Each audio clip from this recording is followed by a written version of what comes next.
Mwezi wa Ramadhani haujatajwa katika miezi minne, katika miezi mitukufu.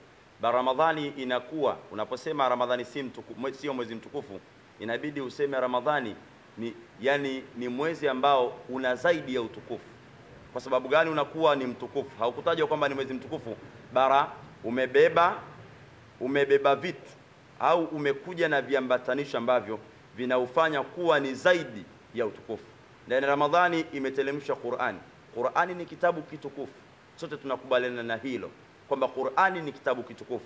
Kwa Qur'ani kama ni kitabu kitukufu kimetelemshwa ndani ya mwezi mtukufu wa Ramadhani.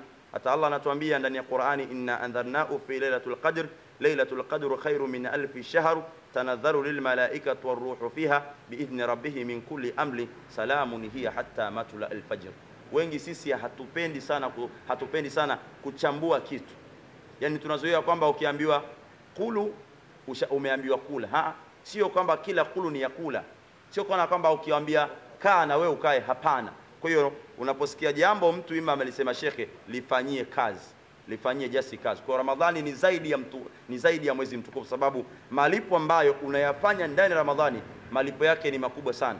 Na mwenye mamlaka, mwenye dhamana ya kumlipa mtu aliyoacha chakula chake, juisi yake, mke wake wa halali, vitu ambavyo ni halali kuvifanya ndani ya mchana wa Ramadhani, Mungu amekwambia usivifanye hali ya kuwa umefunga mpaka pale utakapofungulia. Kwa hiyo tunasema Ramadhani ni mwezi mtukufu sana. Ni zaidi, chukua hiyo. Ramadhani ni zaidi ya mwezi mtukufu kwa sababu ya zile amali, ya vile vitu ambavyo viko ndani ya mwezi huu mtukufu wa Ramadhani.